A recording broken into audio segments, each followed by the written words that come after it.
তো গাইস এই মুহূর্তে চলে এলাম আমরা একটি আমাজন জঙ্গলে। এই আমাজন জঙ্গলের কিছু প্রাণী আপনাদের সামনে উপস্থাপন করব। তো আপনারা আমাদের সাথে থাকুন, আসুন ভাইয়া।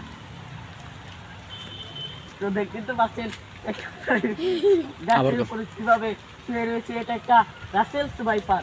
এটা কখনো কখনো জেগে থাকে, আবার কখনো কখনো সজাগ হয়ে থাকে। তো এই রাসেল ভাইপারকে কিছু বলবো ভাই, আপনি মানুষের কি রক্ত খেয়ে বেঁচে থাকেন?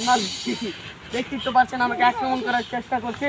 তো এই রাসেল ভাইপারটা কখনো কখনো রক্ত খেয়ে বাঁচে থাকে, কখনো কখনো এই জঙ্গলের হিংস্র প্রাণী খেয়ে বাঁচে থাকে। তো এই রাসেল ভাইপারটাকে বলেন ভাই, আপনি কিছু একটা বলেন, এই আমাদের দর্শককে বলেন। আপনি তো মানুষের রূপ নিয়ে বসে আছেন। তো দেখতেই তো পারছেন সে পুষ্পুস করতেছে, তা আমারও ভয় লাগছে। তাই আমি ভিডিও নিয়ে এখান থেকে বিদায় নেবো। তো আসসালামু আলাইকুম, ভিডিও এখানেই শেষ।